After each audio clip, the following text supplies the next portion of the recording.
Well, we are officially back with this beast, and on the clock she's got about 1,200 miles on it. But I wanted to show you guys. Check out Wild Steve's Instagram. We're gonna pop the hood, show you guys the catch can, because what did we put it on, Steve? About like 500 miles? We put it on around 550 to 600 miles. And she's looking good. I'm kind of jealous of the black intake. Let's see. I wonder if it's still a little warm. Yeah, it's probably easier. Just pop it off that way. The can's probably sizzling. She's still warm? Yeah. Oh yeah. Oh yeah. She's sizzling. She's a little toasty. Oh damn, no. Baby. Yeah, we're gonna have to check that later, guys. Yeah, that's gotta chill for a little bit. But I can tell you for a fact that when I checked it around the 200 mile mark, there was actually a good little bit of oil on the bottom of it. Did you unscrew it completely? I did, and there was a good little bit on there, so. Just a few hundred miles, it will definitely catch a lot of oil before it goes back in the intake manifold. But we wanted to go for a drive. We wanted to show you guys because a lot of you guys asked how the rev matching works on the new Mustangs. It does it automatically, which is actually awesome. Yeah, just, it takes less skill for the new ones. Yeah, I mean, it takes no skill. Absolutely nothing. But at the same time, if you don't know how to rev match, or, you know, it's for ease of driving. It makes me look like a seasoned F1 driver. So I like that a lot. Hey, Steve pulls up, vroom, vroom. I was like, what the hell? And then he just was driving. I was just like, oh my God. Me and Colin noticed it when he first got it, and he downshifted before he got on the road, and it rev matched, and I was like, did you rev match it? And he's like, no. Chevrolet does it on the Corvettes and the Camaros. But they have it with the paddle shifters. I never even knew how to work that. It's like the paddle in that case is like the on and off switch. So really, if you pull it once, it'll turn on, and you pull it again, it'll turn off. I always wondered how they worked. I was like, why don't they don't have that in the Mustangs? But I guess it's just automatic. It's in the system. Like, there's a couple things on there that you can turn off. Like, one thing that it had was the automatic headlights, the high beams. Oh yeah. And I didn't like that at all because it would just turn them on random times, and people would flash me like, hey, you're freaking high beaming me. No, I didn't. The car did it itself. Oh yeah, the automatic. Yeah, I hate that shit. That's just kind of annoying. So I turned that off. But yeah, I mean, it's been about, 1,000 miles with her, just over. It's been a hell of a 1,200 mile ride. Just start this thing and let's go rip on it. All right, let's do that. It's a little early. What time is it? 9:27. We started it a little early just because, we can just go do some sending real quick. All right, let's hit it. Hear this Borla? Steve's been dying for a Borla exhaust system. If anyone wants to Venmo me $1,600. Steve will do anything for the Borla. I mean, anything. Wink, wink. Don't tempt me with a good time. Yes, sir. Oh, dude. It's freaking sick, dude. My neighbors are sleeping, dude. God damn it. That looks clean, though. I like the red. The red looks nice. So Steve's going to show you a little bit of the rev matching, just how it works in this car. It's actually really easy. I mean, there's nothing you have to do. It's pretty much already in there from the factory. Yeah, it's one of the cooler things I think they put in from the factory, honestly. That's just adds some character to it, honestly. F1 Formula driver. I'm telling you, man, I'm a seasoned pro. Do you play Mario Kart much? From time to time. You don't want the smoke. I kind of just want to, get into it a little bit, just get up to speed, but then I'll start downshifting. So, I'm chilling, going 40 miles an hour. I'm in fourth gear, turning about 1,700 RPM. If I want to get the hammer down.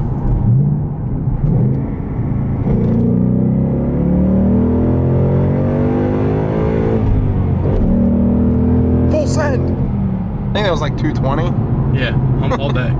Especially in Mario Kart. Oh yeah. Throw a banana out the window. There's a cop coming, throw the banana. Damn, did you get the green shells yet or what? This kind of idea hit me in the midst of buying another car, and yes, I know you guys are gonna be like, Jake bought another car, but hear me out on this one. It was a good deal. Financing was absolutely perfect on this one, so I really couldn't pass it up. Plus, I wanted to keep a lot of miles off the Super Duty, just because I plan on going to a lot of events with it, towing like across the country. So I figured let's save the miles for that, and I got something small, cheap, good on gas, but it is brand new, and I'm gonna show you guys and like kind of teach you some tricks that I've learned over the years on buying cars and things to say at the dealer, because the dealers are very, very, very sneaky.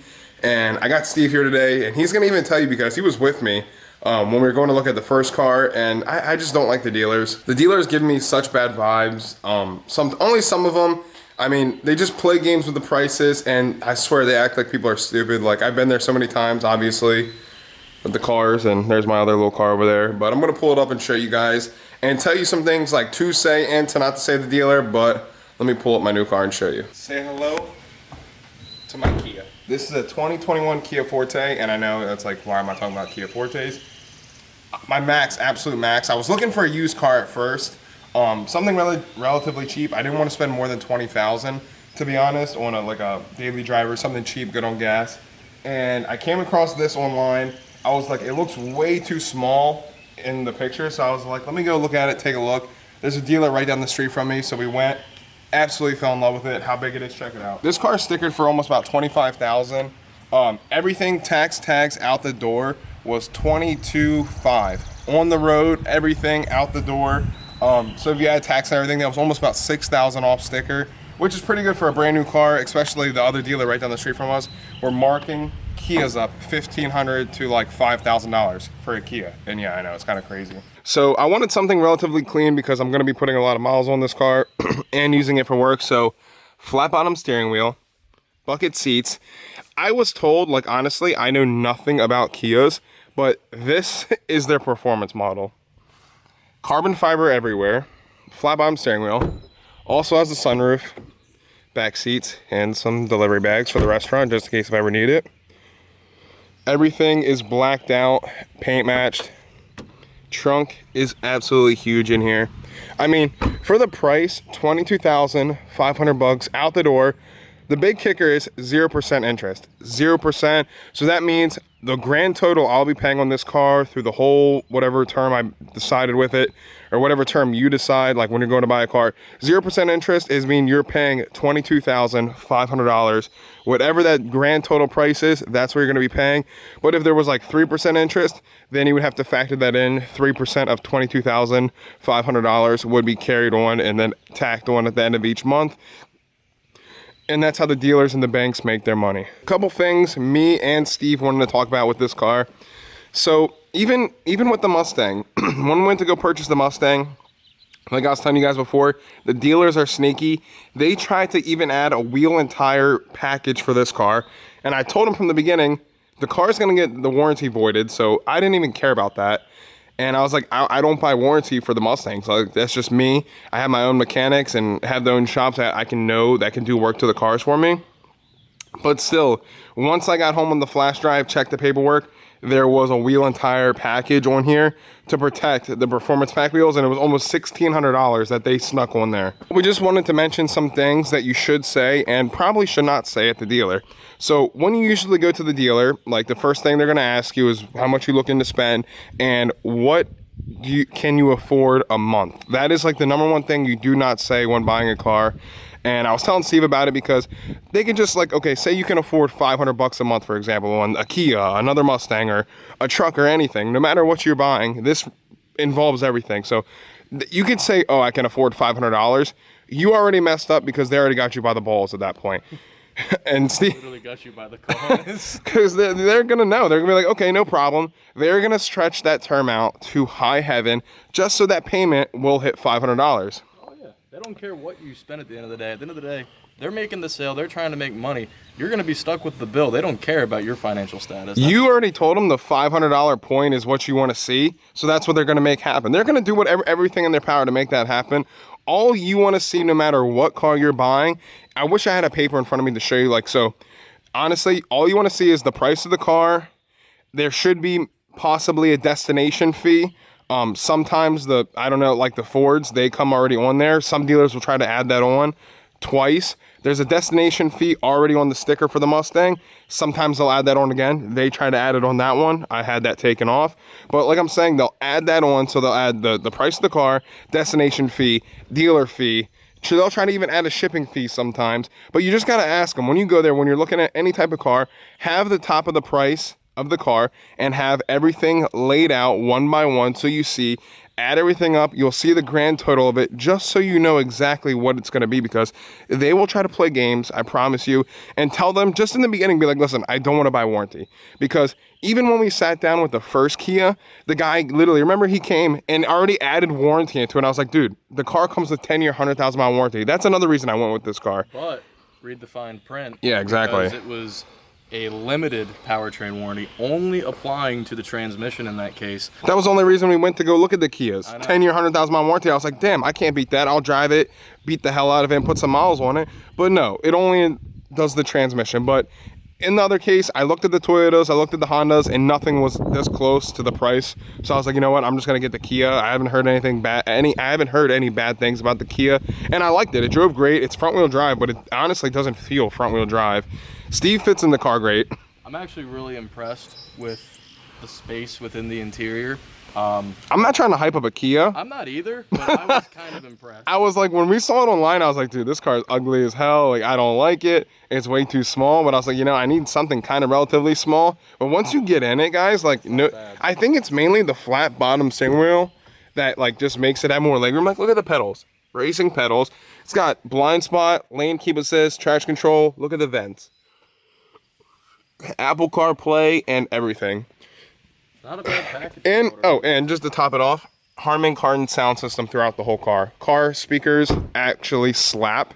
Like I was, when we got in it, I was like, does this say Harman Kardon on the side? And he was like, yeah. And I was like, I just blasted like some AC/DC, and it was bumping. I'm not gonna lie. One thing to keep in mind too, as you go to the dealer, be prepared for them to egg you on certain prices. One thing that Jake did when we were at the first dealer, this guy puts up a fight with these salesmen, you know. They were not ready for who was walking through the door that day. They thought they were going to play me. I was like, hell no. The guy was walking out like he was a Mac, thinking he was going to... Yeah, he was ready to bend me over on the counter. Like, the car is $25,000. So this is the perfect point we're making. Both the cars I looked at were pretty much the exact same. This car was $1,000 sticker more than the one we went to go look at down the street, literally right down the street from me. Much just because they felt like it. Yeah. So I mean, it was stupid because they were like, "Oh, well, we're limited on inventory because of everything going on." While I understand that, he found the same car, same exact car, 20, well, not 20, more options. Maybe, what, 70 miles away ish? It was like an hour and 40. An hour away. So I mean, not even that big of a drive. And you got it for sticker out the door, no interest. Same deal with that. They were gonna do the same thing, no interest. No, this is less than sticker. The sticker on this one was like 24.8 or 24.9, if I believe. The other sticker was 23 and some change. Yeah. Remember, and the best I could get them on the other Kia was 28.5 out the door. Yeah. This one was 22.5. Don't be afraid to walk away from a deal, honestly. If you don't like it, they came out, the first dealer, at 23 was going to be the starting price. They put down the first paper, you know, it has the block with the squares and it gives you your breakdown. And the bottom price said $32,000 for a Kia. I will go buy another Mustang tomorrow before I pay $32,000 for this car. I can do a lot with $32,000 and I'm certainly not going to go buy a Kia. I will buy 10 or 15 Crown Victorias and just have them lined up in my driveway for $30,000. I would do that too. No, so don't be afraid to walk away from the deal. Be prepared as you go in, you know. First thing, you know, smart people ask when they go to the dealer, ask about what the interest rate's going to be because that's how they're going to get you. They don't care about the interest rate. They just want to make the sale. It's also better to note on the interest, if you know what car you're going to get, like say you're looking to get a Mustang, for example, and like you already have one picked out, you know it's the exact one you want, you talk to the dealer a little bit, okay, go put a deposit on the car, make sure it's refundable. Usually dealers charge about $500 for the deposit. Go put the deposit on it, take the VIN, you go to your credit union, you go to a bank that you normally use. I prefer a credit union because the interest is always better at a credit union. Go to the credit union, give them the VIN, they will give you a good interest on it already. And I mean, if buying a new car interest is going to be better than buying a used car. I tell people that all the time. You go buy a used car, the interest is always higher on a used car. So if you're young and you want to buy a car, honestly, get your credit card as soon as you can. Drive a beater for 2 years, whatever you got to do. Build your credit up. until the point where it's like $750 and above. It's not hard. I mean, I've done it. Steve did it. You just got to be patient with it. Take your time and just pay it all every single week. Pay your credit card down, because me and Steve were actually having that conversation, because my credit score when I bought the Vet, mine was actually higher than my dad's. Mine was 855 and his was like 40-ish.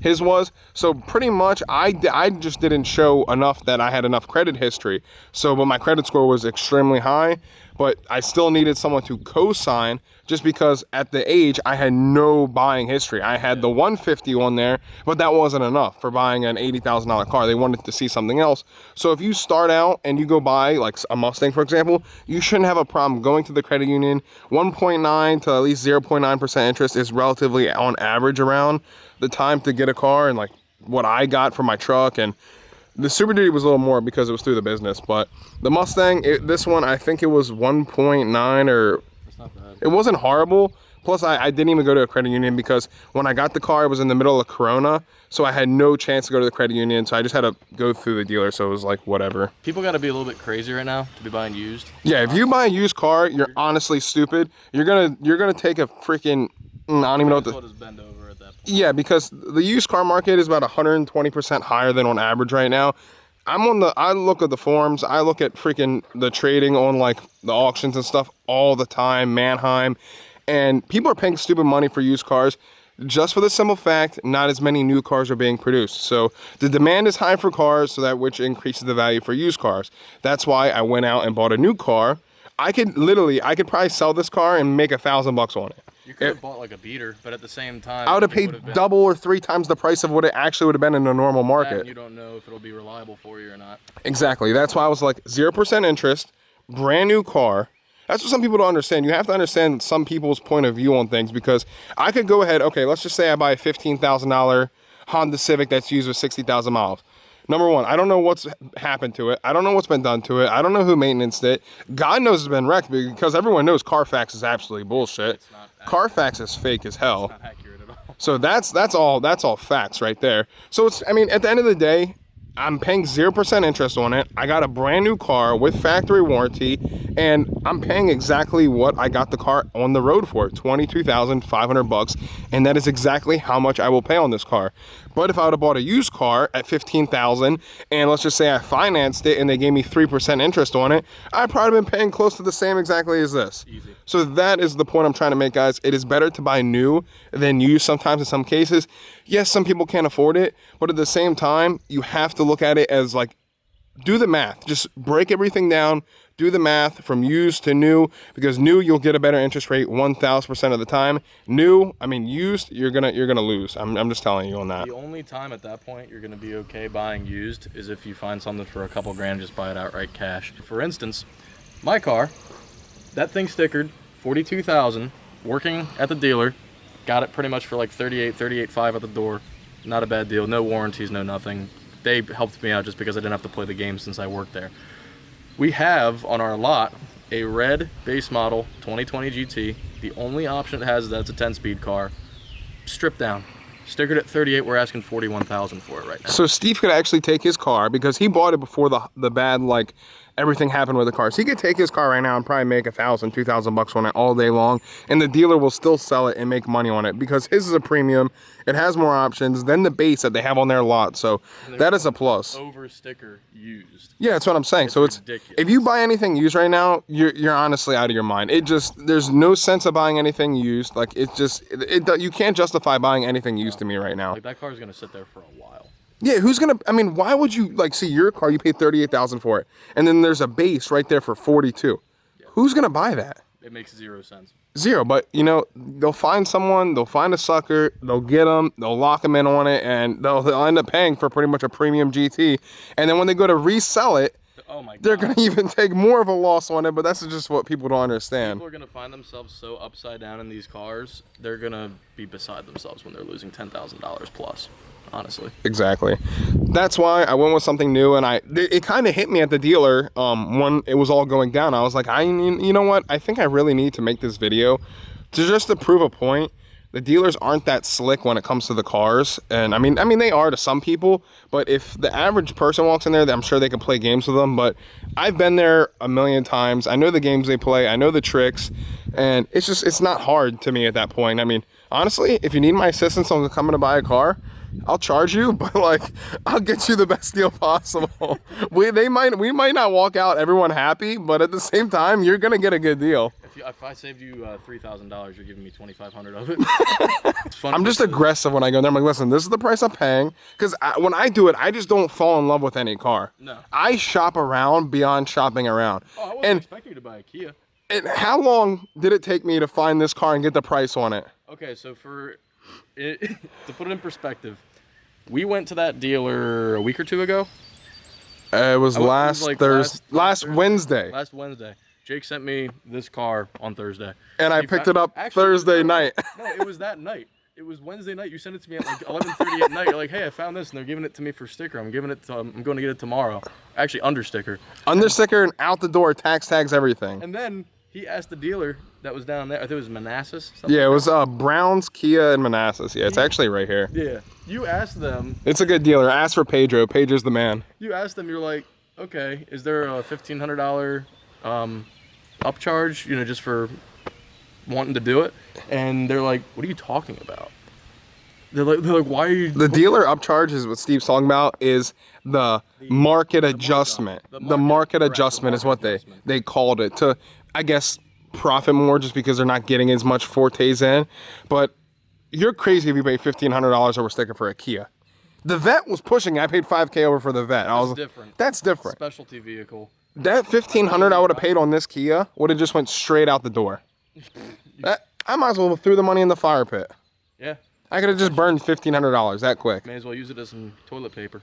Pretty much. I hope this is making sense to you. I hope you can understand like where I'm coming from on this. If you sincerely need help on buying a car and you are ready to buy and you need my assistance, I will happily come to the dealer and shred them and like get the price to the bare minimum because I honestly like doing that. I did it for Colin. I do it for myself all the time. I just like negotiating. I'm not gonna lie. When I was like 16 and I was just staying home all the time and after school I had nothing to do, I would call dealers. I was that guy. I would try to get the best price on everything just to see. I don't know. I was just curious to see like where I can get the best deal from. So I was negotiating. I was like, what's the best deal? Cash out the door. Dude, I had one guy, I'm not gonna lie, 2 Toyota Tundras. At the time I wanted a Tundra, I'm not gonna lie. 2 TRD Pro Tundras out the door for like $75,000. Didn't you tell me that at one point you had your parents, you were like 15 years old. My phone kept ringing. Your parents are like, Jake, why are we getting house calls for cars? And you're like, what are you talking about? You're like, I'm getting a call from someone down in North Carolina. I was just negotiating. Trying to buy a Tundra. I was just on a rampage negotiating because I was just curious to see like, what's the best price I could honestly get on a car? I mean, I didn't really waste the person's time. I don't want to be that disrespectful. I just talked to him for a little bit just to text one of the guys just to see. I feel like so many people get screwed at the dealer. Like I've been next to people, like when me and Colin were at the dealer, there was a lady rolling over about $20,000 onto another Explorer. And I was just like, and her interest was so high. And I was like, I told the lady, I was like, ma'am, just don't do it. Just walk away. Because she told him, when we were sitting there listening, and I told Colin to listen to her, I was like, that lady is getting absolutely screwed right now. They stretched her term out so long, guys, and I was just like, I was literally cringing because she's probably gonna pay $80,000 for an Explorer that's probably worth $40,000, and I'm like, this is why they make money. This is Well, this is how they make money, and this is how people find themselves getting into debt too if they roll over way too much money. Exactly. Because especially with these high interest rates right now, with used stuff, if you're going back to used, you're done for. You're never going to be able to physically and financially recover from it. You're going to be paying on the car for 5-6 years, and when the time it comes to sell it, what is it going to be worth? $5,000? Here at Jake's Dealer Roasting Services, we will make sure you do not get screwed out of your next car deal. Honestly, guys, if you have any questions, just shoot me over the paperwork on Instagram, Italian Stallion 410. Follow me. If the dealer shows you the paperwork, send it to me. I will literally reply and critique anything I have to critique. And I'll just help you guys out. Honestly, I don't care. I don't mind doing it. If I can save you guys money or anyone else money, seriously, let me know. Drop a comment. I'm always down to answer questions. I like talking to you guys because you guys are honestly all over the world. It's kind of crazy where the people message me from and you guys watch these videos. So it's kind of cool to me. I don't know about other countries, how I can like negotiate on that. Just send them my number or something. We'll talk over the phone. If you have to negotiate in pesos, we probably can't do much help with that. Steve's our Spanish negotiator. Be like, Steve, hello, ¿cómo te llamas? I hope you enjoyed today's video talking about the Kia and dealership stuff. So if you need help, just hit me up on Instagram, Italian Sign 410. I'll help you negotiate the best I can. Drop a like, smash thumbs up, and catch you guys in the next one. Peace.